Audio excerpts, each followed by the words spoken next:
በነገራችን ላይ እፎይ ስለ ሌሊተል ቀድር ስትል ያው የዛሬ ዓመት እኔም ጠባበቅ ነበረ። በተለይ በዚች በ10 ቀኗ በዚህ በ10 ቀን ውስጥ ባለችው ሰዓት ላይ ከሌሊቱ ከ1 ሰዓት እስከ ሱብሂ ድረስ ስሰግድ ነበረ።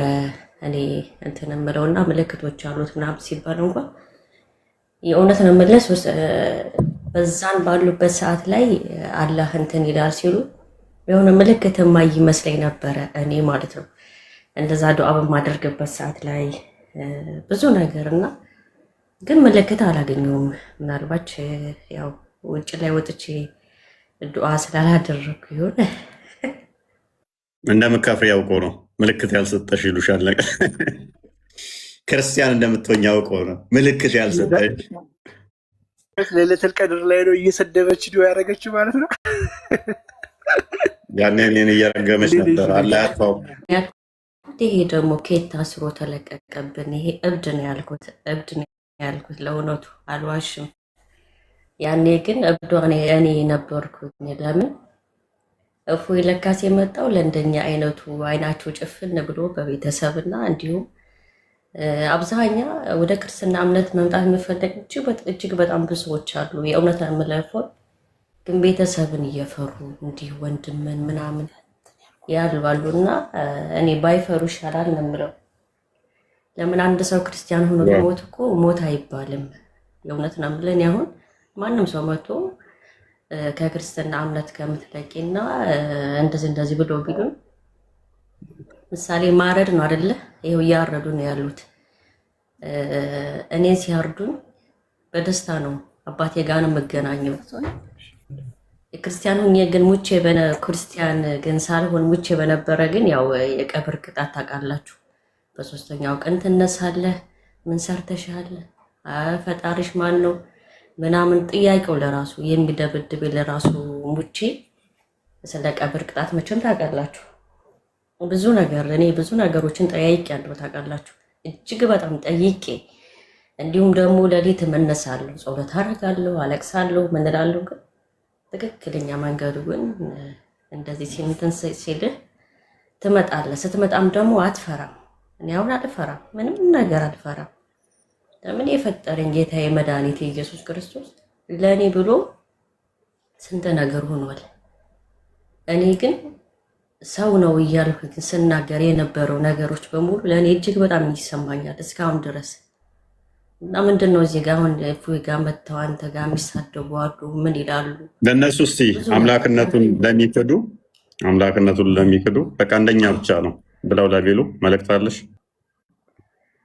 አምላክ አይደለም ለሚሉት እውነት እፎይ አምላክ አይደለም ብለው ከአንደበታቸው ይህንን ቃላት ከማውጣታቸው በፊት ክርስቶስ ማለት ምን ማለት ነው የሚለውን እዚህ ጋር መጥተው በመሳደብ ሳይሆን እንደው ከልብ ትኩረት አድርገው ክርስቶስ ማን ነው የሚለውን ነገር እውነት ኢየሱስ ክርስቶስ አምላክ ነው የሚለውን ከልባቸው በንጹህ ልባቸው ይለምኑ።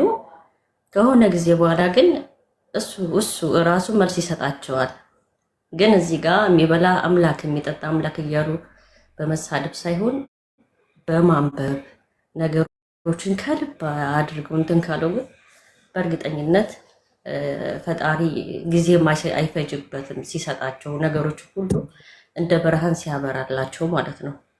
እና እኔ በጣም ደስተኛ ነኝ። የእውነት ነው የምላችሁ፣ በጣም ከምላችሁ በላይ። እስከ ዛሬ ፈራ ነበረ፣ አሁን ግን አልፈራም። ለምን? እውነትን ስለያዝኩኝ ነው የማልፈራው። በፊት ላይ ግን ብዙ ነገር እንትን ነበር እጅግ በጣም እና ስለ ሁሉም ነገር ዛሬም ነገም እግዚአብሔር ይመስገን ነው የምለው። እየፈራችሁ ደግሞ ወንድሜ ምን ይለኛል፣ አባቴ ምን ይለኛል እያላችሁ ለምትሳቀቁ እውነት እከሌ ምን ይለኛል የሚለውን ሳይሆን ከልባችሁ። ስለዚህ እኔ በጣም ደስተኛ ነኝ። የእውነት እፎይ በጣም ነው የማከብርህ፣ በጣም ነው የምወድ። ለምን አንተ በጀመርከው ነው እኔ በነገራችን ላይ ወደዚህ መንገድም የገባሁትም።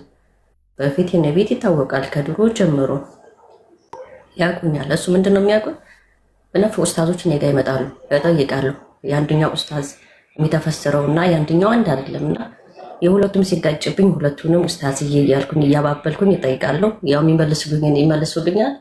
ካተዋጠልኝ ደግሞ መልሼ ደግሞ እንደዚህ አንዱ ጥያቄ ሳምንት ድረስ የምጠይቃቸዋለኝ። እሱ ምንድን ነው የሆነ ውስጥ የሆነ ነገር ካልገባ መልሶ ትደጋግመዋለህ። እንደዛ በተደጋጋሚ እንኳን እነሱን ስጠይቃቸው ይቺ ልጅ ሁኔታዋል አላማረኝም ልትጠም ፈልጋለች እንዲህ ምናምን ነበር የሚሉኝ። ያኔ ግን መጥመም ሳይሆን ብዙ ቸውር መድኃኒዓለም መንገዱን እንትን እየመራኝ ነበረና ስለ ሁሉም ነገር ያው እፎይ ነው በእፎይ ነው ብዙ ልጆች ወደዚህ እንትን ያለው እና ዛሬም ነገም ወንድም አለም ኑርልን፣ እድሜ ይርዘምልን። ምርቃቱ እድሜ ጨምሮ ወደ እውነት እፎይ ክርስቶስ ነው ሰዎችን የሚስበው። ክርስቶስ ፍቅሩ ሲገባው ማንኛውም ሰው ከተነካ ይመጣል፣ አብ ከሳበው በቀር እንደሚለው ሰው የእግዚአብሔር ፍቅር ሲነካችሁ ቆራ ስትሆኑ አጋንንት ልባችሁን ካላጠነከረው ትመጣላችሁ እና አንቺም ጌታ ይህንን መንገድ ስለመራሽ ወደዚህ ወደ ቅዱሳኑ ህብረት አምላካችንን አባታችን ወደምንልበት ወደ እሱ ስላመጣሽ እግዚአብሔር እናመሰግነዋለን።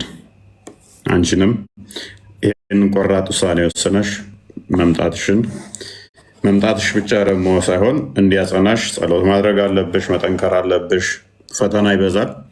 ገና አስቀድመው ነው ቪዲዮ ሲወጣ ስም የማጥፋት ዘመቻ ይሰራሉ ማለት ነው። በጣም ስለሚናደዱ ቪዲዮ ይሰሩና ድሮ መሀይም ነች ወይን እንደዚህ ነች ምናምን ብለው ቪዲዮ ይሰራሉ እና አይተሽዋላል ቪዲዮ የሰሩብሽን።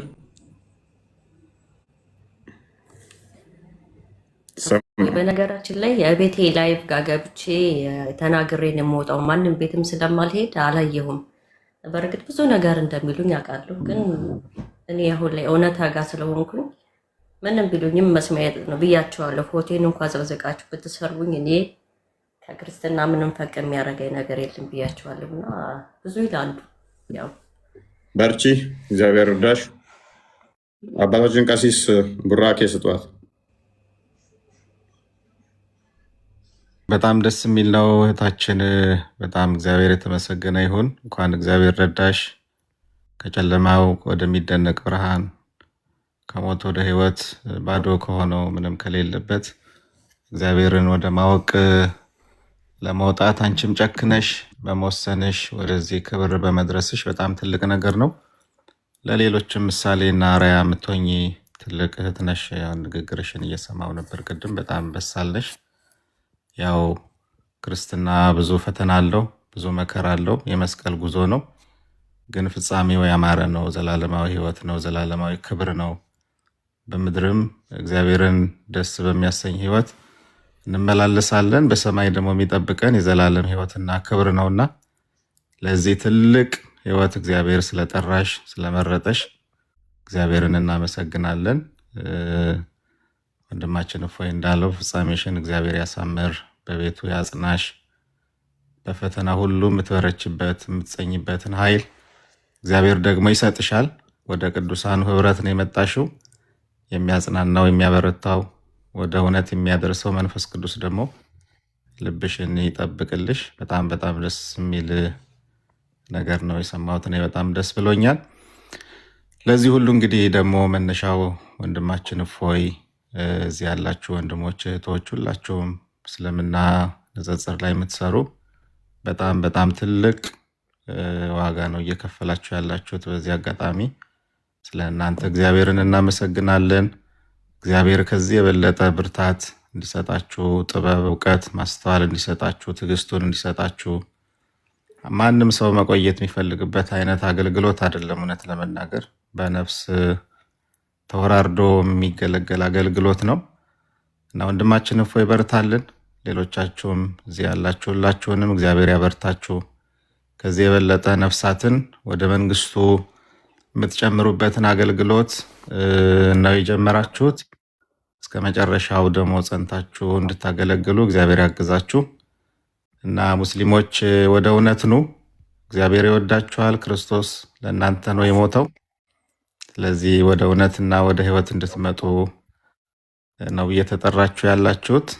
ስትወያዩም ደግሞ አትሊስት እንደ ሰው በሰላም በትህትና በመልካም ንግግር ተወያዩ፣ አትሳደቡ። ወንድማችሁ ፎይን በጣም ይወዳችኋል፣ አክብሩት።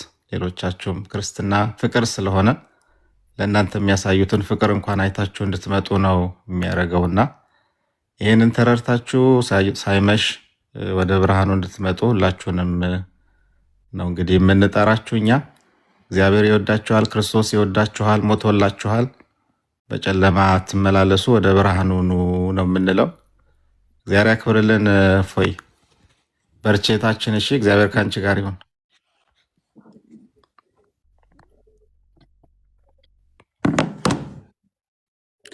እሺ፣ እናመሰግናለን አባታችን። ኦኬ፣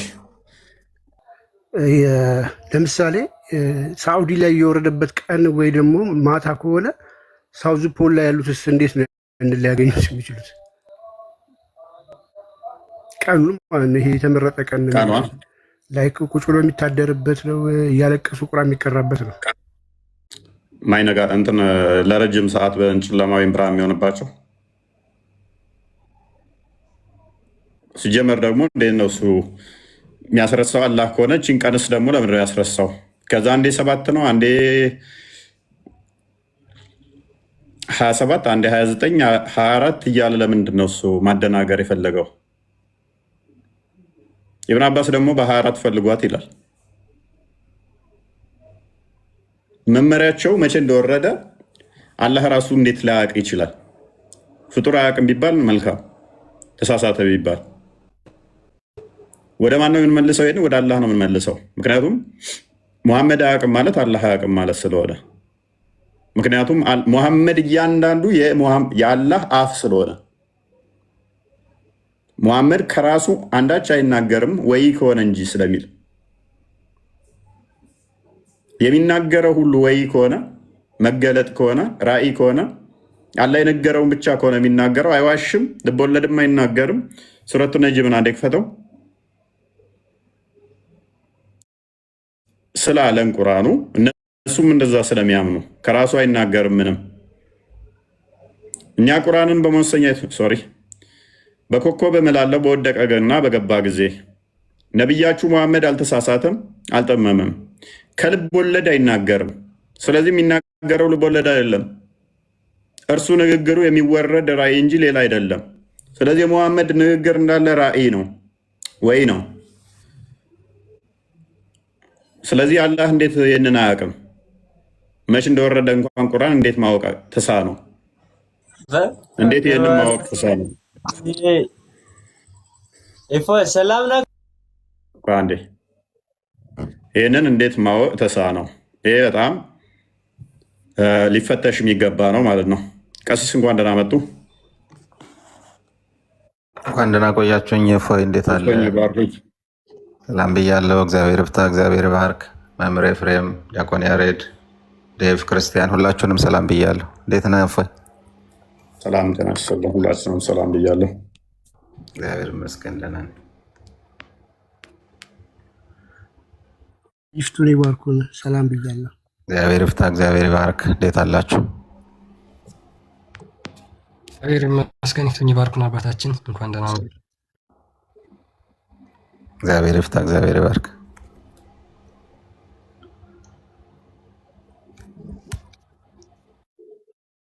ኦኬ ጉድ። ከዛ በፊት ግን አብድ ምናምን የሚል አለ አካውንት ያለው ከስራ አረብኛ ስሚት ይሰማል። ማመን ነው እንዴ? ማመን ነኝ።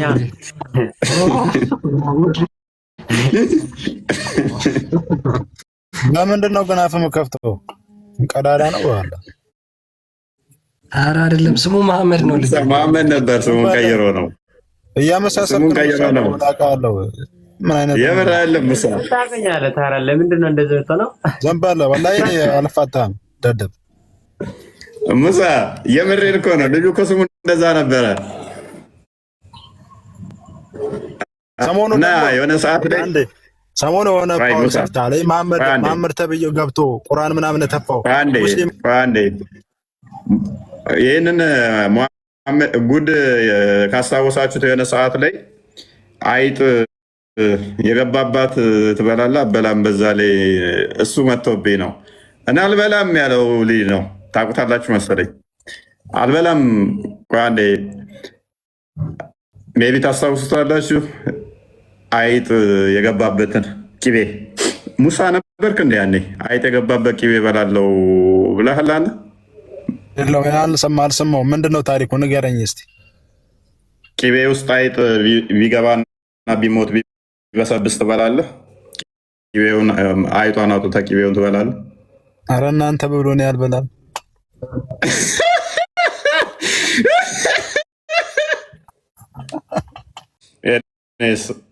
ያኛው በጊዜው ነቢል በላለውኛል በመጀመሪያ አልበላም አለ። ሐዲሱ ሲመጣበት ግን ምን ችግር አለው በላለውኝ ነብያሽን ካለ አለ። አክቹዋሊ አሁን ወጥቷል እሱ ከእስልምና። ኤኒዌይስ እችን ክፍል አንድ አንብቡልን እስኪ አረብኛውን። መሐመድ ወይንም ሙሳ እንዴት ነው ይሄን የምትረዱት? ወይንም ሌለቱል ቀድርን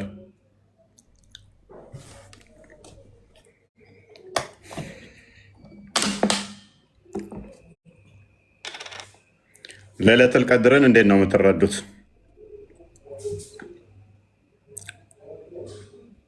ጉድ ትመልሳለህ ወይንስ አይመለከተኝም እስልምናው ብለሃል?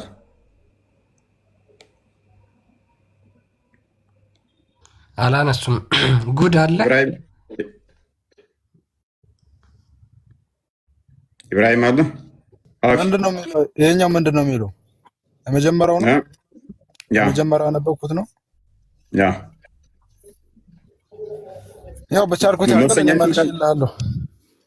መወሰኛይቱ ቀን ሌለቱል ቀድር መሆኗን ታውቃለህ። ቅድም እያወራንበት የነበረው እቺ አዲስ ነች።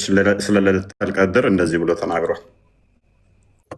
ሙሳ ምን ብሏል መሰለ ሙሐመድ? እሺ ሌለቱል ቀድር ኢዝ ዘ 27th ናይት ኦፍ ረመዳን ይላል። ሌለቱል ቀድር 27ኛው የረመዳን ሌሊት ነች።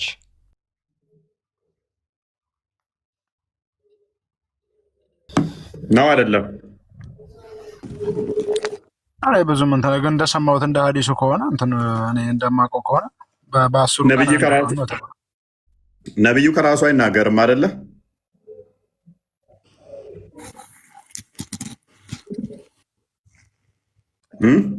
ማለት ከራሱ ይናገራል ነው መሐመድ? ምን ነው የሚናገረው? ከራሱ ነው የሚናገረው ወይንስ ንግግሩ ወይ ነው? ሙሳ አልመጣልኝም ብሎ ያልገባኝም ያልከኝ ነገር ራሱ ኦኬ። ይሄን ንግግር ካላ ሰምቶት ነው ወይንስ ከራሱ ነው የተናገረው? እሺ ይሄ ንግግር እኮ ቁርአን ነው። እንትን ነው ነብይ ሰለላሁ ዐለይሂ ወሰለም እንትን ያሉ ነገር እኮ አይደለም። ከቁርአን ነው እሱ እንትን የሚለው ሐዲስ ነው። ነብዩ ነው የተናገረው። ነብዩ ነው የተናገረው እና አልኩህ እኮ ከቁርአንም እንትን ነው የወረደ ነው እኮ ነብዩ በራሱ እንትን ፈላስሞ አይደለም ጎበዝ። ስለዚህ በ27 ብሏል ማለት ነው አላህ። ቁርአን ያወረድኩት በ27። እሺ ወደ ቶፒካችን ስንመለስ ክርስቲያን ፓራፍሬዝ አድርገው አንዴ። ኦኬ እሺ ሌለቱል ቀድር ላይ ነው እንግዲህ ሀሳባችን ያለው። እስካሁን አንድም ጥያቄ አልተመለሰም። በነገራችን ላይ በርከት ያሉ ጥያቄዎች ናቸው የሚነሱበት። ዲቴል ደግሞ የገባችሁበት ስትመጡ ብዙ ጥያቄዎች መጠየቅ ይቻላል እና ብዙ የማይፈቱ የሆኑ እንቆቅልሽ የሆኑ ነገሮች አሉት። ይቺ የመወሰኛይቱ ሌሊት የምትባለው ማለት ነው።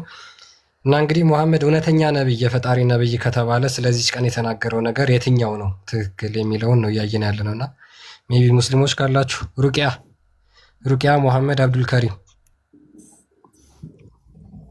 ሻቢት ሰላም፣ እንዴት ነህ? ደህና አልሐምዱሊላህ። እንዴት ነህ? አለን እግዚአብሔር ይመስገን። እስኪ ስለ ሌለቱል ቀድር ንገረን። ይቺ መወሰኛይቱ ሌሊት የምትባለው ማለት ነው።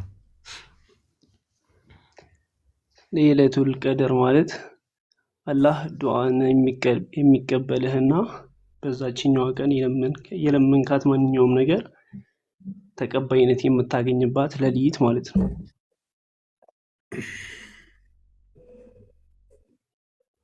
ኦኬ ይቺ ሌሊት መቼ ነው የምትውለው? ምን ቀን ነው የምትሆነው? የትኛው ዕለት ላይ ነው የምትሆነው? የትኛው ቀን እንደምትሆን በእርግጠኝነት መናገር አይቻልም።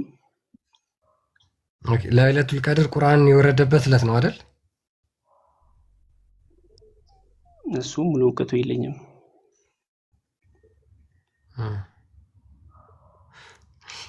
ምን ጓደኛ ያለ ቆይ አንድ ጓደኛ ቤት ሂድና ከሱ መረጃ አቀበልላለሁ። እሺ ጥሩ። ያውና አስቸጋሪ ፓርት ምንድነው? ለይለቱል ቀድርን ያውቋታል። ወሳኝ ቀን ነው ሲሉ ያውቃሉ። ምንድን ነች የሚለው እንዴት ነው የሚለውን ግን አንተ ውሸታም ነህ እፎይ፣ በጣም ውሸታም ነህ። ዝም ብለህ ነው የምትዘባርቀው። ባለፈው የሆነ ቪዲዮ አይቼ ነው የመጣሁት። አሁን ውሸቱን መረጃውን ታመጣለህ። ከሰዋሽ ድምፅ ቀንስ እስከዛ። እኔስ ዝም ብለው ለይለቱል ቀድር በሚል ነው የሚያውቋት። ከዛ ውጭ የሚያውቁት የለም። ማማይ እንኳን ደህና መጣሽ። አቆያችሁኝ። እንዴት ናችሁ? ሁላችሁም ሰላም ብያለሁ። ለቀቀሽ አካውንትሽ? ምን አልከኝ? አካውንትሽ እየታየ ነው። ለቀቀሽ ወይ? ኧረ አልለቀቅም። እንደዛው ነው የተቃጠሉ ብዙ ቪዲዮች ነው። ኮፒ ሊንክ አድርጉላት። አክቹዋሊ ቅድም ያላስገባሁሽ ገስት ላይ ሰው ስለበዛብኝ ነው። ይቅርታ። ገስት ላይ ክርስቲያኖች ስለበዙብኝ ነው። እያየው ነበረ ከስር። ኤኒዌይስ ኮፒ ሊንክ አድርጉላት። ኮፒ ሊንክ አድርጉላት። ቪዲዮዎቿ በጣም ብዙ ቪዲዮዎች ተቃጥለዋል። ለፍቶ ተሰርቶ ሲቃጠል በጣም ነው የሚያናድደው። በጣም እንትን የሚለው ሰው ኮፒ ሊንክ አድርጓቸው።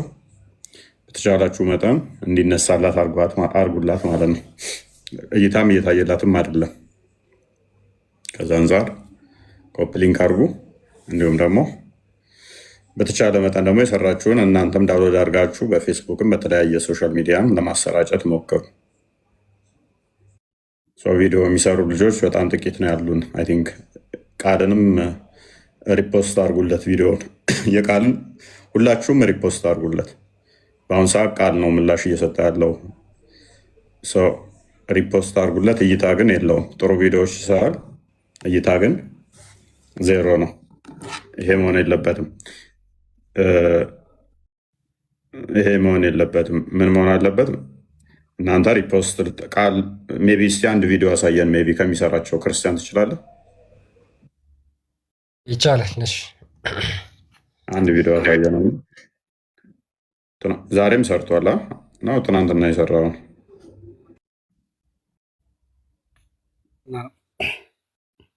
እንትን ስትራይክ ሰጥቶኝ ዋርኒንግ ላይ ነው እና ይልቀቅ ብዬ ዛሬ አልሰራውም።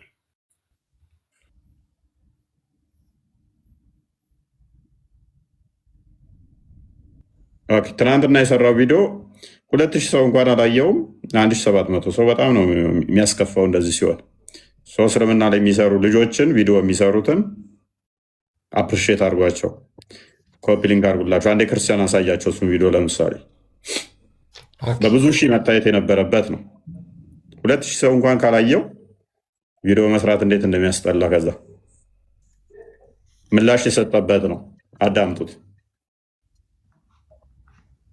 ወገናችን ያነሳውን ጥያቄ እንመልስ፣ በዛው መጽሐፉ እናስተምረው። ቡኻሪ 5456 ከበላችሁ በኋላ እጃችሁን እንዳትጠርጉ አስቀድማችሁ ጣታችሁን ላሱት አለ።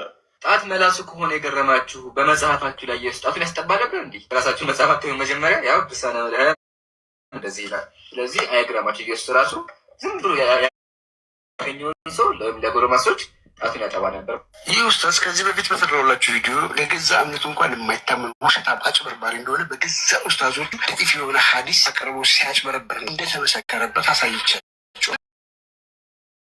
ፍጹም የማይገናኙ ነገሮች መካከል እኩልነት እንዳለ አድርጎ መሐመድ ጣት አስልሱ ላሱ ብሎ ያዘዘው ትክክለኛ ሳሂህ ሐዲስ ሆኖ ሳለ ክርስቶስ ካላደረገውና ካላዘዘው ውሸት ከሆነ ነገር ጋር በማነጻጸር እኩል ለማድረግ መሞከሩ ይህ ምንን ያሳያል? እንዳፈረበትና እንደተሸማቀቀበት እንደማይኮራበት በግልጽ አንዱ ማሳያ ነው። እውነት ነው። ይህ እንዴት ሊያኮራ ይችላል? ክርስቶስ በራእይ ተገልጦ በምሳሌ ቢናገርም አምላክ ነው። መሐመድ ሰው ብቻ ነው አምላክ አይደለም ትላላችሁ። ይህ ለአፋችሁ ካልሆነ የሰው ልጆችን ከገሃነመ እሳት ለመዳን ያላቸውን ፍላጎት ተጠቅሞ መሐመድ በስህተት ሽንቱን የጠጣችው አይመን የተባለችው ኢትዮጵያዊት ባሪያ ገሃነመ እሳት አይለካሽም ብሏታል። ኢስላም ኪው እንደ አንሰር ላይም ፈትዋ የሚሰጥበት ሐዲስ መሐመድ ተራ ሰው ከሆነ እንዴት ሽንቱ ከገሃነመ እሳት ሊያድን ይችላል? ኡስታዝ የመሐመድን ሽንት ብታገኝ ትጠጣለህ? ሙስሊሞች የመሐመድን ሽንት ብታገኙ ከገሃነመ እሳት ለመዳን ትጠጣላችሁ? መልሳችሁን በኮሜንት በኡስታዙ አድርሱልኝ። ይህ ብቻ አይደለም፣ ሰሃባዎቹ ከመሐመድ ሰውነት የሚወጡ ቆሻሻ ነገሮችን ልክ እንደ ምራቅ፣ ላብ ለማግኘት ይጋፉ እንደነበርና የመሐመድን ምራቅ መሬት እንደማይነካ በሳሂህ ሐዲሶች ተመዝግበዋል። በጣም የሚዘገን ነው እና የሚቀፈው ደም የቀላቀለ ቆሻሻ እንኳን ሲያስመልስ ከገሃነመ እሳት ለመዳን ሰሃባዎቹ ይጠጡ ነበረ። ይህንን ከኔ አንደበት ይልቅ ከኡስታዙ አንደበት ስሙት። የአላህ መልክተኛ ዓለይሂ ሰላም ከአካላቸው በሚወጡ ነገሮች ተበሩክ ያደርጉ ነበር ሰሃቦች። ምሳሌ አክታ፣ ምራቅ። የአላህ መልክተኛ አይተፉም። ልክ ሲተፉ፣ ምራቅ ሲተፉ፣ አክታቸውን ሲተፉ ሰሃቦች እንደ ኃይለኛ በረኛ ተወርውረው ይይዛሉ። መሬት ላይ ጠብ ብሎ አያውቅም። ጠብ ብሎ አያውቅም። የሚገርመው ነገር አብዱላህ ብን ዙበይር ዋግምት የተደረጉበት ወይም ደግሞ ኖርማል ደማቸውን አረቀህ ድፋው ብለውት ግጥም አድርጎ ጠጥቶት መጣ። ይህ ትክክለኛ ነገር ነው። ጠጥቶት መጣ። ደፋኸው አሉት። አዎ። የት ደፋኸው? ያ ረሱላላህ ሰው ማይደርስበት ቦታ ላይ አላሉኝም አላቸው። አዎ። እዛ ደፋኸው? አዎ። ለአለከ ሸሪተው ጠጥተኸው ነው አሉት። ከዛ ፈራ ተባብሎ አዎ አላቸው። ምን አሉ የአላህ መልክተኛ? አሁን ደም አስሉ ምንድነው? ሐራም ተገቢም አይደለም። ነቢዩም አላዘዙም፣ ግን አድርጎታል ይህ ሰውዬ። የኔ ደም ከሱ ደም ጋር የተዋሃደበት የሆነ ሰው የጀሃነም እሳት አይልከውም አሉ ያላ። ስለዚህ በሳቸው ከሳቸው በሚወጡ ነገሮች ተበሩክ አድርገዋል ሰሃቦች። ግልጽ ነው አይደለ? እነዚህ ነገሮች ደሜ ከደሙ ጋር የተቀላቀለ የገሃነመ እሳት አይልከውም ነው ያለው ቃል በቃል። መሐመድ ትውከት እንዴት ሊያድን ይችላል ከገሃነመ እሳት? የመሐመድንስ ትውከት ብታገኝ ከገሃነመ እሳት ለመዳን ብለህ ትጠጣለህ? ሙስሊሞች የመሐመድን ትውከት ብታገኙ ደም የቀላቀለ ከገሃነመ እሳት ለመዳን ብላችሁ ተጠጣላችሁ? እስኪ መልሳችሁን በኮሜንት ልብ ብሎ ራሱ ከመጣው መጽሐፍ ላይ ስክሪንሾት ነው ማሳያችሁ። በመለኮት ጨውነት ጣፍጥ ዘንድ ይላል። መለኮት ደግሞ አይጨበጥም፣ አይዳሰስም፣ ነገር ግን በጸጋ ይጣጣማል። ለዚህ ንክኪ መንፈሳዊ ስፒሪቹዋል እንጂ አካላዊ ንክኪ አይደለም። አምላክ ለቅዱስ የገለጠው መለኮታዊ ጥበብ ነው። ይህም ቪዲዮ እያቸው አላቅም ከምን ጊዜውን በላይ በደንብ ኮፒ ሊንክ አድርጋችሁ አድርሱለት። በደንብ ኮፒ ሊንክ አድርጉልኝ። ግን ቻችሁን መጫን ትችላላችሁ። ቪዲዮን ዲዩት ስቲች ምናምን እያደረጋችሁ ስሩበት። ሁላችሁም ፌስቡክ ላይ ምናምን ጫኑት። ያ የምትልበት አለ ቃል ያ እንደዚህ ኡስታዞች አልታየም። ብዙ ጊዜ የኛ ቪዲዮ አይታየም እና ካያችሁ ውሸት ነው የሚናገሩት። ሌሎችም በጣም በርካታ ቪዲዮዎች አሉ። ያልተባለውን ነገር ሁል ጊዜ ምንድን ነው ፎልስ አናሎጂ ይሰራና እዚህ ጋር የሆነ ፖይንት ሲነሳ ያንም ፖይንት ዳይቨርት ለማድረግ ሆን ብለው የሚጠቀሙበትና የሚያጭበረብሩበት መንገድ ነው። ልሳነ መድኃኔዓለምን እንግዲህ አምጥቶ ወይ ደግሞ መባጽዮንን አምጥቶ ከንጽህና ጋር ሪሌቲቭሊ አድርጎ ልክ ሰዎች ሲያዩት አጭር ፓርትነች የሚናገሯት ነገር ግን ብዙ ሰዎችን ይሸውዳል። እንደ መልስ ሁላችሁም በደንብ ሼር አድርጋችሁ ብታደርሱት መልካም ነው ብዬ አምናለሁ። ምክንያቱም በርካታ እንደዚህ አይነት ቪዲዮዎች መሰራት ስላለባቸው ስለምንሰራ ማለት ነው። አሁን ላይ መልስ የለም፣ መመለስ አይችሉም። ይሄ ኡስታዝ ደግሞ ከዚህ በፊት ቪዲዮ ወርዶ ማሳየት ብቻ ደስ ይለኛል እና ደኢፍ የሆነ ሐዲስ ራሱ የሚያመጣ በጣም ውሸታም አጭበርባሪ የሆነ ኡስታዝ ነው። በጣም ውሸታም ኡስታዝ ነው። ቃላቶችን ብቻ አምጥቶ ምንድነው ላይ አመሳስሎ በቃ በዛ ለማለፍ ወይ ደግሞ ለመሸወድ የሚደረጉ ጥረቶች አሉና እነሱ የምናስቆምበት የምናጋልጥበት ለሌሎችም ለብዙዎችም ለሙስሊሞችም የምናስተምርበት ስለሆነ በዚህ ላይ ተባበሩ ለማለት እፈልጋለሁ። እና እንደዚህ ናቸው አብዛኞቹ ቪዲዮዎች የቃላት። አሁን ለምሳሌ አሁን ያያችሁት እንግዲህ ያለው ምንድነው መንገደኛ እያመጣ ሎቱ ስብሐት ጌታችን መድኃኒታችን ኢየሱስ ክርስቶስ ጣቱን ያስልስ ነበረ። የለም ቃሉ። ይህን ቃል እፎይ ቢናገረው ሙስሊሞች ዝም ትላላችሁ? ከባድ ንግግር ነው። ከባድ ውሸት ነው። በነገራችን ላይ ከባድ መቅጠፍ ነው። ሊትራሊ ስድብ ነው የተጀመረው። ክርስቶስን አምላክን መሳደብ ነው የተጀመረው። እኔ እንደዛ ነው የምረዳው እና እኔ ከዛ አንግል ነው ማየው። ሁላችሁም ከዛ አንግል ልታዩት ይገባል። ውሸት ነው፣ ሐሰት ነው። ያልተጻፈውን የራስ ኢንተርፕሪቴሽን የሌለ ቃልን ጨምሮ ማቅረብ ይሄ ትክክል ተገቢም ያልሆነ ነው። ሙስሊሞችም ልትቃወሙ ይገባል ለማለት ፈልጋለሁ። ቦስ ቴንኪው። ጥሩ ምላሽ ነው። እናመሰግናለን። ቃል ሪፖስት አድርጉላቸው። ዋናው ነገር ተለፍቶበት የሚሰራ ስለሆነ ሪፖስት አድርጉላቸው። ያንን ለማለት ያህል ነው። የማማይንም የቃልንም እንደዛ አድርጉ። አጥጋቢ ምላሽ ይመስለኛል። በራእይ የነካውን በመለኮትን አንድ ቅማል ከወረረው ነብይ ጋር አወዳድረህ እንትን የምትለውም አይደለም፣ አይመጣውም። በራእይ የተደረገን ነገር ሊትራሊ ለሀጩን እየተወረወሩ ሲተፋክቱ ሊትራሊ የሚተፋን እየቃመ እየጠጣ የእሱን ደም እየጠጣ ከገነት እተርፋለሁ ብሎ ሽንት እየጠጣ እተርፋለሁ ብሎ በራእይ የሆነን ነገር አምጥቶ ለማገናኘት በራእይ አፉን ነካው በጣቱ ይላል። ስለዚህ መንገድ ላይ ሰዎችን ሄዱና አስልሱ አለ። አይገናኝም እኮ አይገናኝም። ያው አንዳንዴ አጋንንት ሲጫወቱባችሁ በዚህ መጠን ለማዋሸት ትሞክራላችሁ። አስቸጋሪ ነው። ቢሆንም ግን ውሸታቸውን በሚያውቁ ምክንያቱም እንደዚህ ውሸታቸው ሲጋለጥ ይወጣሉ ሙስሊሞች። አብዛኞቹ እኛም ከሚወዱን አንዱ ምንድን ነው? ስለማንዋሽ ነው። ታማኝም ስለሆን ነው። ለምንሰራው ነገር መረጃ ቤዝድ እናደርጋለን። እናመሰግናለን። አይ ቲንክ አብዱልካሪም አይደለም ከስር ማን አብዱልካሪም ነው ፍታ የሚለው ገስ ላይ ያለው ምን ነው ፈታ አብዱልካሪም ሚዩት አድርገኝ ነበር። ምን ማለት ነው? ኮመንት እየጻፍክ ፍታኛለን እንዴ?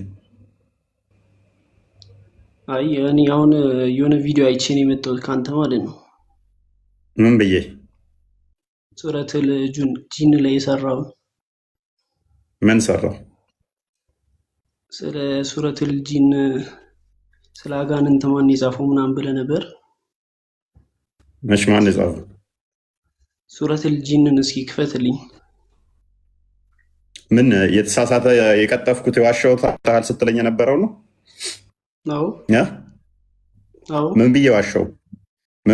እስኪ ሱረቱል ጂን ክፈትልኝ። ሱረቱል ጂን እኮ ውሸቴን ቅድሚያ ንገረኝ። እንደነ ሁሱ እንደነ ሀቡ አይደር በስነ ስርዓት ተናገር። ከስድስተኛ ክፍል አልፌያለሁ እኔ። ፕሊዝ ስድስተኛ ክፍል ያላለፉ ኡስታዞችን እንዳጠራ ስማቸውን እዚህ ክፍል ላይ እዚህ ሌብል ላይ የሚወጡ ከስድስተኛ ክፍል አንተ የተከበርክ ሰው ነህ።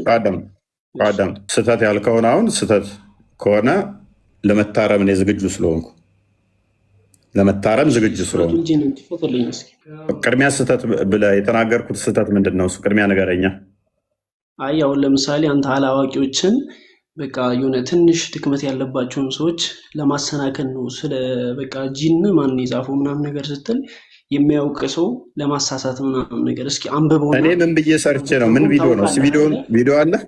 ቪዲዮ አለ አብዱል አለኛው። ኦኬ እስቲ ቪዲዮውን ክፈተውና ይኸው ይሄ ላይ ስህተት ተናግረሃል በላይ በቃ እኔ ለመታረም ዝግጁ ነኝ። ባይዘ ከተሰራው ለመታረም ዝግጁ ነኝ።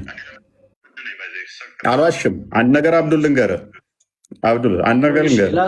በፍጹም አልዋሽም። አዳም በፍጹም አልዋሽም። ነገር ግን ልሳሳት እችላለሁ።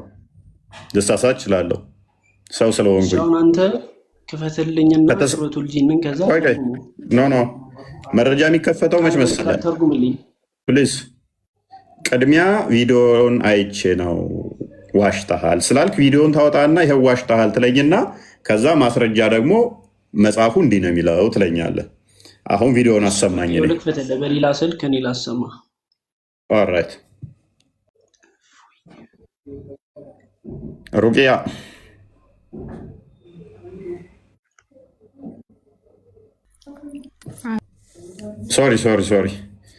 ሶሪ ሩቅያ ደግመሽ ላኪ ወይም እንትን እላለሁ ብዬ አስወጣሽ።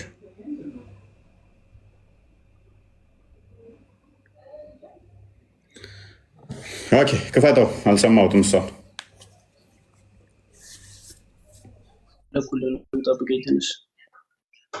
መልካም። እሺ አንድ ደቂቃ ቀጥለሽ ክርስቲያን፣ አንድ ደቂቃ። እሺ ችግር የለውም። ኦኬ እስከዛ ፈልገውና ካገኘው ሜይ ቢ ስለ ለይለቱል ቀድር ቅድም የጠየቅኩህን መልስ አገኘህ አብዱልከሪም?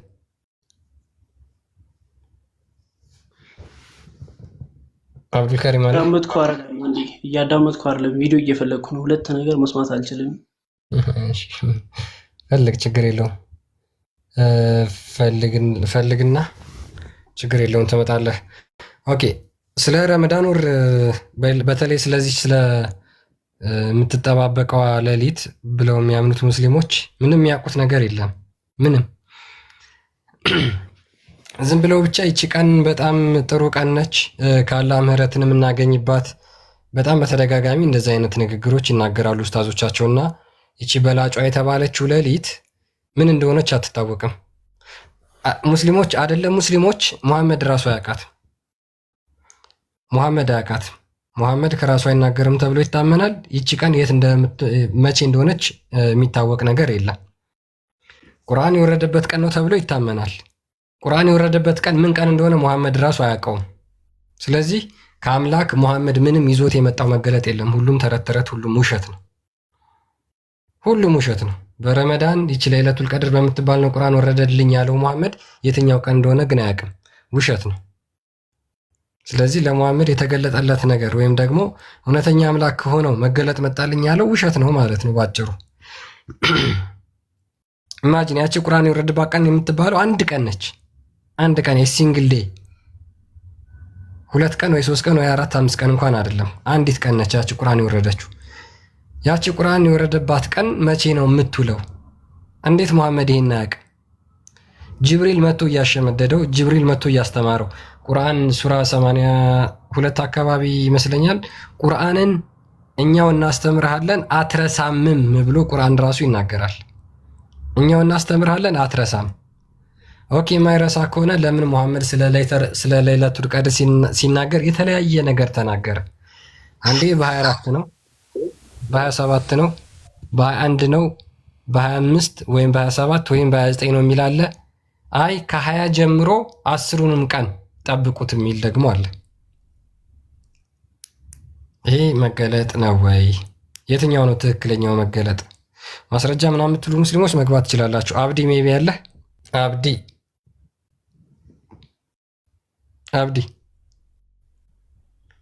ሚዩት ነፍ አብዲን ከኛ ምናምን እያልኩ እንትን ልል ነው። በቃ ተስፋችን እንደማለት ነው። ተስፋ ማለት ነው አብዲ ማለት። ደስ አይልም? ደስ የሚል ስም ነው አብዲ። እንደ ጌጠ ማውጣልህ ታጣለህ እያለኝ ነው ከመደሰት የተነሳ አብዲ የሚለው ውስጥ ያገኘው ከቁርአናችሁ ውስጥ የጋኔንን ምዕራፍ ሱረቱ ጅን 72ኛውን ማለት ነው ማን እንደጻፈው ልታሳዩኝ ትችላላችሁ? ከቁርአናችሁ ውስጥ እሱን ማሳየት ከቻላችሁ ነው ንጽጽር አቆማለሁ። ማሳየት የሚችል ይኖር ይሆን?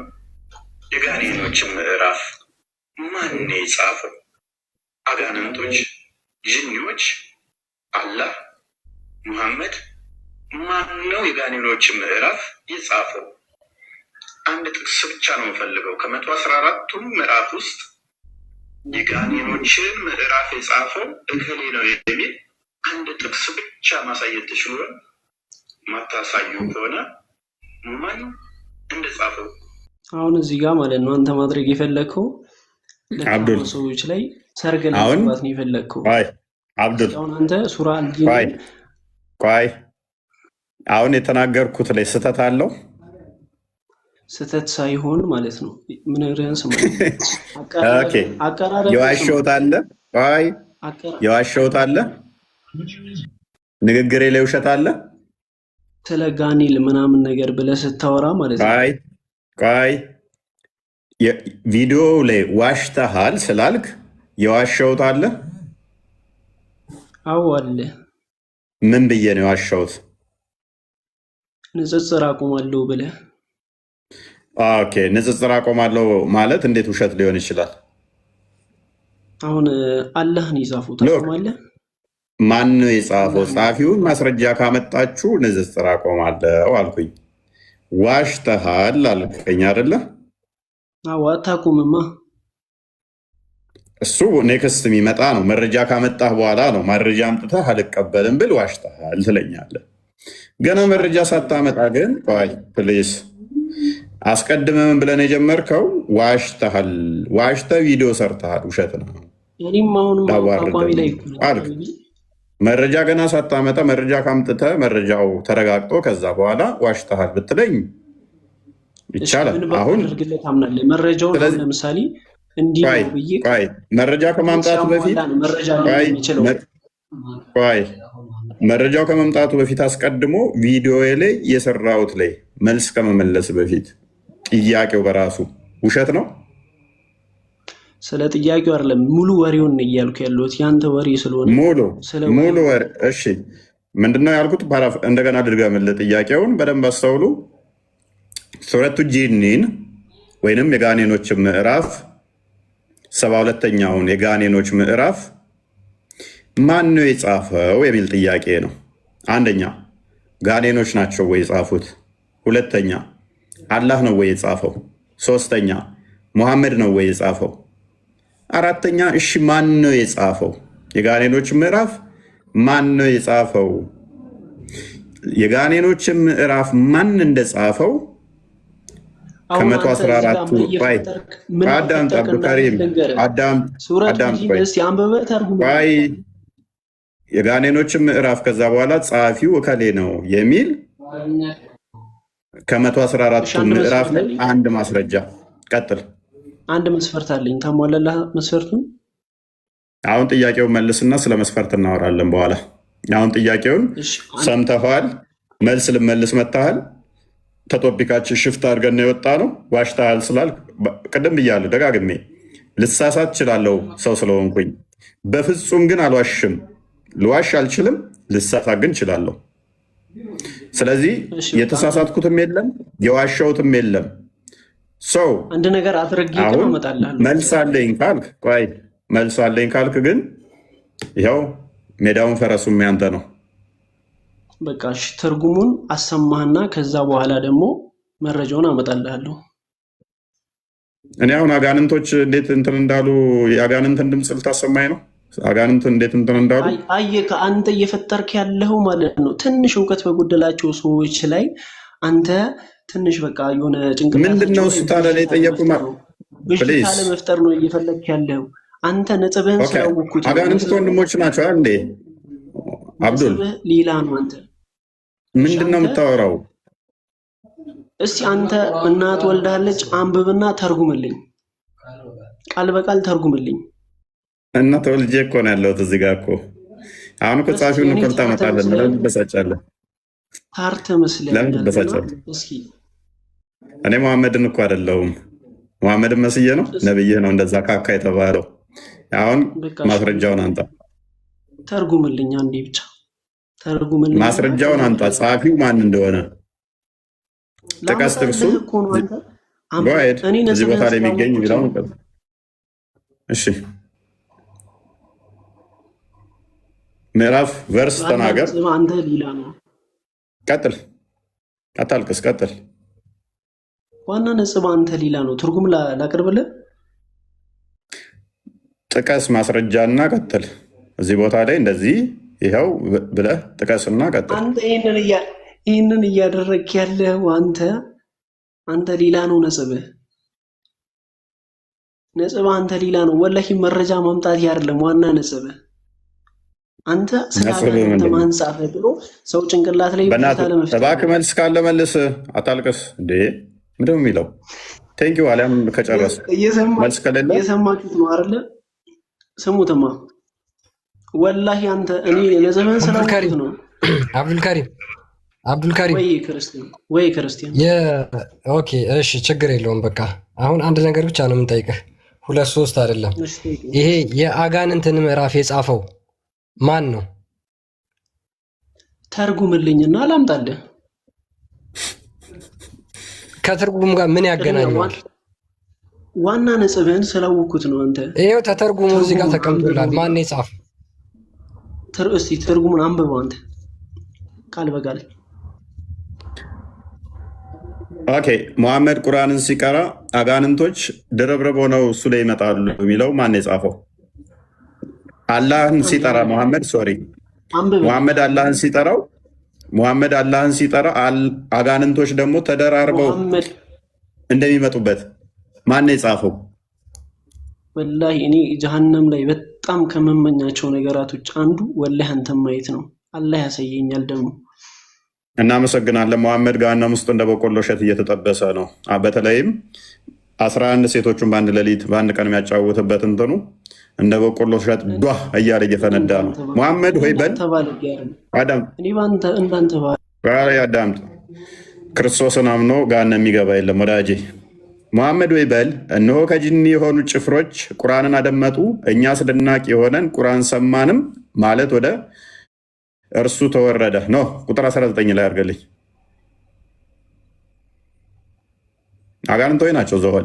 እነሆም የአላህ ባሪያ ሙሐመድ አላህን የሚጠራ ሆኖ በተነሳ ጊዜ ጋኔኖች በእርሱ ላይ ድርብርብ ሊሆኑ ቀረቡ ማለትም ተሰማ ያለ ይቀጥላል።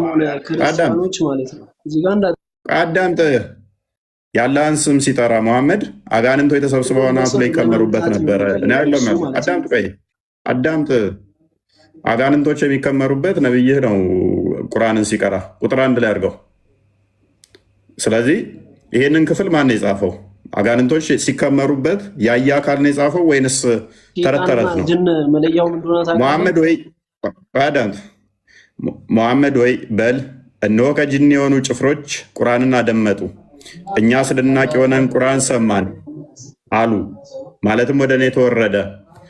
ለአጋንንቶች የሙሐመድ አስተምሮ የሚስማማና የሚያስደንቅ ነው። ሎክ አጋንንት የሚመቸው ኦሎዌስ ምንድነው? እሱ ውሸት፣ ሐሰት፣ ማጭበርበር። ቴንኪው ይህንን ኮንፊርም ስላደረጋችሁልን። እስልምና አጋንንታዊ እምነት ነው ስንላችሁ ከመጽሐፋችሁ ነው። ቆይ ፕሊስ ፓኒክ አንዴ እንትን አትበል። ቴንኪው አንዴ የሚታርክ ጎበዝ ጉድ። ወደ ቀጥታ መንገድ የሚመራን ቁርአንን ሰማን፣ በእርሱም ማመንን። በእርግጥ በጌታችን አንድ ነው ማናጋራ ሞጣ። ስለዚህ በቁርአን ማመን ያለባቸው አጋንንቶች እንጂ ሰዎች አይደሉም። እነሆ የጌታችን ክብር ላቀ ሚስትንም ልጅንም አልያዘም፣ ልጅና ሚስት የለውም ብለው ያሉት አጋንንቶች ናቸው። የአጋንንትን መፈክር ይዘህ አላህ አልወለደም አልተወለደም ትላለህ እድሜ ልክ። ክርስቶስ በስጋ የተገለጠው ደግሞ የአጋንንትን ስራ ሊያፈርስ ነው። ክርስቶስ በስጋ የተገለጠው የአጋንንትን ስራ ሊያፈርስ ነው። እስልምናው ጋር ሄደው ደግሞ ያ የተቀጠቀጠው የተሰበረው አጋንንት በእንት ነው። ዕብራውያን ምዕራፍ 2 ቁጥር 15 ና የክፈተው ያ የተሰበረው የተቀጠቀጠው አጋንንት ሙሐመድ ጋር ሄደው ደግሞ ምን ሆነ? አላህ ልጅ የለውም አለ። ሰው ምንድን ነው ዋሸ የምትለኝ ታዲያ? ይሄንን ጻፊውን እንደሚያመጣ ሆነ ካወራህ በኋላ ማምጣት ማትችል ከሆነ እኔ ችግር እኮ አይደለም። ኦኬ እንግዲህ ልጆቹ በስጋና በደም ስለሚካፈሉ እርሱ ደግሞ በሞት ላይ ስልጣን ያለውን በሞት እንዲሽር ይኸውም ዲያብሎስ ነው።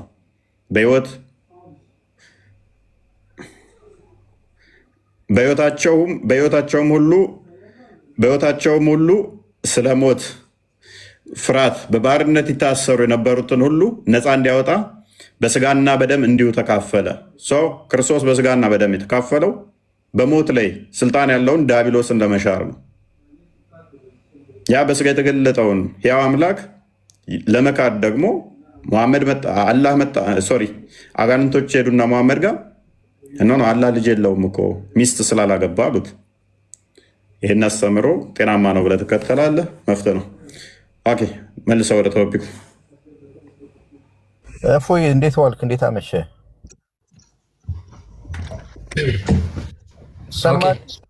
እሺ ጊዜ ጌታ ተመልሰ መጣ። ስሜታዊ አትሁን። እኛን ስትነግሩን ግን ለምንድን ነው እስልምና ላይ በጣም ከመጠን ያለፈ ጊዜ ጌታ በቃቱ እሱ ተመልሶለታል። ጥያቄ ነበር የጠየቀው ተመልሶለታል። እኔ እፎይ ነው አልመለሰለትም። ቢያንስ ሰብር አይ የአጋንንትን ምዕራፍ ማን የጻፈው ብሎ ጠየቀ። አይ ዋሽታል ሲለው ለእሱ መልስ መለሰለት። የአጋንንትን ምዕራፍ ማን እንደጻፈው አይታወቅም። ያጋን ነው አሁን እስልምና ደግሞ ለአጋንንት የሚስማማ ሃይማኖት ነው። ቆይ አንዴ ያዳምጥ። ክርስቲያን አጋንንት ሴጣን በእናንተም በእኛም ትምህርቱ አለ። እፎይ በቃ ተወስ ኖ ቆይ ሴጣን በክርስትና ባለውለታ ነው። ባይዘው እናንተ ለምን እንደብደን ጊዜ ጌታ አይ ለበጋጋት ነው። እፎይ ለምንድን ነው ግን ሰዎች ጊዜ ጌታ ጋር ወደ ሐሳብ ግባ። በቃ ወደ ሐሳብ ሸዋይብ ነው አይደለ ስምህ? ወደ ሐሳብ ግባ፣ ወደ ጥያቄው ግባ። አይ እድላችን እድልም አትሰጡም ሰው ሲገባ እኔ ግራ ነው የምታጋባ። ርዕሱ ላይ አውራ፣ ችግር የለውም። ለይለቱል ቀድር ረጋ በላ። ለምን አፋፌን ትለኝ? አሁን እፎይ ቅድም አላህ እንዲህ ነው ምን በሚሊዮን የሚቆጠር ክርስትና ተከታይ አለ፣ በሚሊዮን የሚቆጠር ሙስሊም ተከታይ አለ። ምን አጠፋው? ወይ እፎይ ያጠፋውን ልንገርህ። ይኸውልህ እፎይ እኛ እንገባለን። አብዛኛው እዚህ ውስጥ የሚገቡት ብዙ የሚያውቁ ሰዎች አይደሉም። ባይዘው ከኔ ጭምር ነው የምነግርህ። አሁን አንተ ግን በተረጋጋም ስሜታዊ ትሆናለህ እና ከመሳደብ አሁን አንዳንዴ እሺ ወደ ክርስትና የሚሄዱ አሁን ጌታ የምን ስድብ ነው የምታወራው? እፎይ ሲሳደብ ሰምታችኋል እኮ። አሽሙር ነው እፎይ። አንተ ሐዲስ ታቀርባለህ፣ ከዛ አሽሙር ነው። አሁን እኔ ትንቢተ ሕዝቅኤል እግዚአብሔር ወለደ። ታዲያ ቁርአንና ሐዲስ ስድብ ከመሰለ ነው ምን አገባኝ ጋር። አሁን ቶፒክ ላይ ገባ በቃ አይደለም። እኔ በኋላ ላይ እሺ ሰይጣን ክርስትና ባለውለታው ነው የክርስቲያን ብዬ ጥያቄ ጠይቃለሁ። ቶፒክ ላይ በፍጹም ክርስትና ላይ ሰይጣን ውለታም የለውም ቦታም የለውም። አላህ ግን ሰይጣን እንደሆነ ያሳያለሁ። አላህ ራሱ ሰይጣን መሆኑን ያሰቀለውም ሰይጣን ነው የፈተነው በፍጹም። ምክንያቱም አላህ ሰይጣን መሆኑን ስለማቅ አላህ ሰይጣን መሆኑን ስለማቅ ሰይጣን ነው። ሰይጣን ግን ለእኛ ባለውለታችን አይደለም። ሐሰተኛ ሐሰት አባት ስለሆነ ነፍሰ ገዳይ ስለሆነ ነፍሰ ገዳይ ደግሞ ሐሰተኛ ነፍሰ ገዳይ የሆነ አካል ለእኛ ነፍሰ ገዳይ የሚል ማስረጃ ቅርብ ይለኛል። መሐመድን ማቅረብ እኮ በቂ ነው። ግደልማ እግዚአብሔርም ዘዳግም ላይ ስትገባ ግደል ይላል። እፎይ ለምንድን ትምህርቱን ግን አሁን አዲስ ኪዳን አጋንንት ችግር የለውም። አጋንንት ነፍሰ ገዳይ መሆኑን አታምንም ማለት ነው። ዮሐንስ ወንጌል ምዕራፍ 8 ላይ ያለን ለማንኛውም ቁጥር 44 ላይ እርሱ ሐሰተኛ ሐሰት አባት ነፍሰ ገዳይ ነው ይለዋል። ኤኒዌይስ አድሊፍቱ ነው የሚለው አድሊፍቱ ቀጥል። ኦኬ አድሊፍቱ አለ። ማይክ ክፍት ነው፣ ዝም ከምትል አውራ። አድሊፍቱ እሺ። ጊዜ ጌታ ጥያቄያችን ላይ መልሳለህ። የመጨረሻ እድል እንስጥ።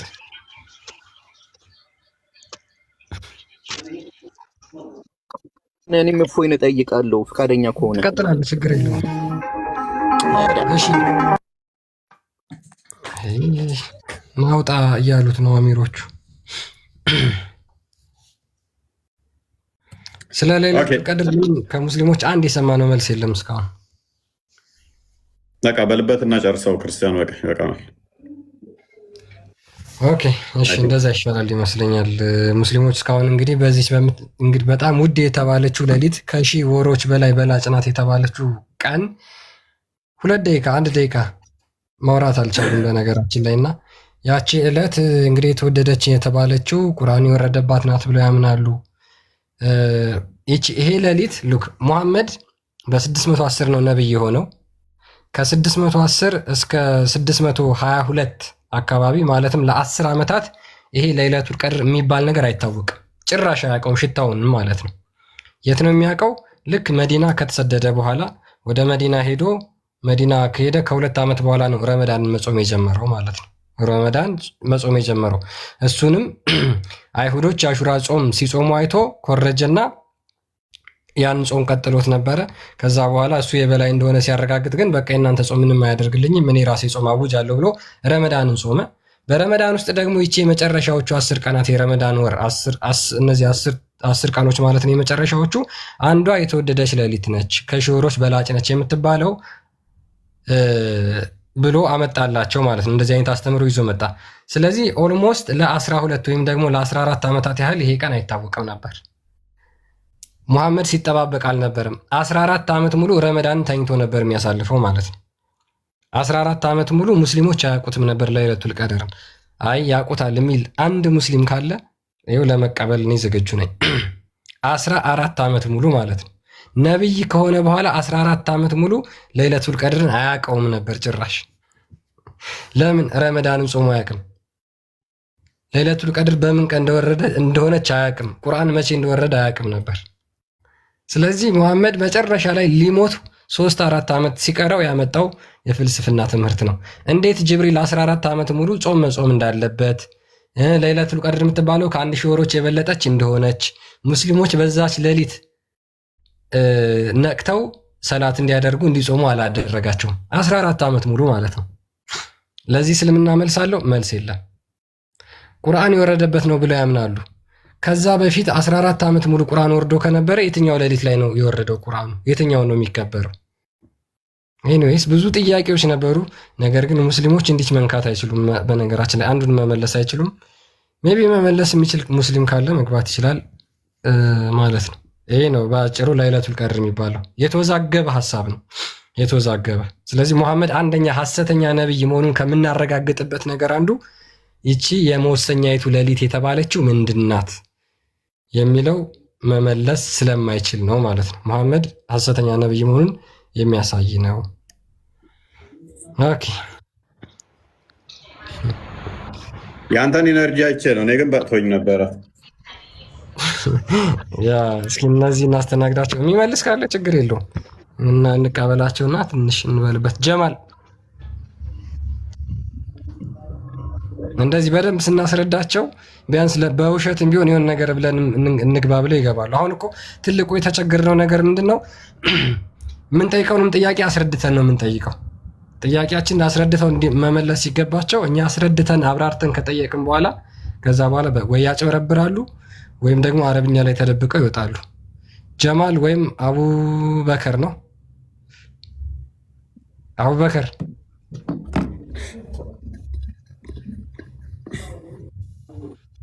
አቡበከር ጀማል እኔ ከስር እየተከታተልኳችሁ ነው። አስወጣኝ። እኔ ምንም እውቀት የሌለኝ ሰው ከስር እየተማርኩ ነው። ከእናንተ እየተማርኩ ነው። ሙስሊም ነህ? አዎ። ኦኬ። ለይለቱል ቀድር ምንም የምታውቀው የለም? ኧረ ምንም ነገር። ክርስትና ላይ ጥያቄ አለ? ምንም ጥያቄ የለኝም። በርታሽ። ከስሩ ነው። እሺ። የመጨረሻ ሰዓታችን ነው። የመጨረሻ ጨረስን። ኦልሞስት ይብቃን። በቃ ክርስቲያን ቢኒ እንኳን ደህና መጣህ። ሰላም ነው። ሰላም ብያለሁ። ሰላም ናችሁ? ሁሉ ሰላም ነው። ሁሉ ሰላም አለን አለን። ልዘግ ውስጥ መጣው መሰለኝ። ትልበታለህ የተወሰነ? አይ አልሰማውም። ፎይ ይቅርታ ያላችሁትን ለይለቱል ቀድር ላይ ነበር መወሰኝ። እሺ ክርስቲያን ጥሩ አድርጎ ተናግሯል መሰለኛው መጨረሻ ላይ እና ይበቃል። ሌላ ሀሳብ ካለ በመጽሐፍ ቅዱስ ላይ ወይ በሌላ ላይ መሄድ ይቻላል። አይ ብዙም መጽሐፍ ቅዱስ ውስጥ የሚገባ አይደለም። ኦኬ ክርስቲያን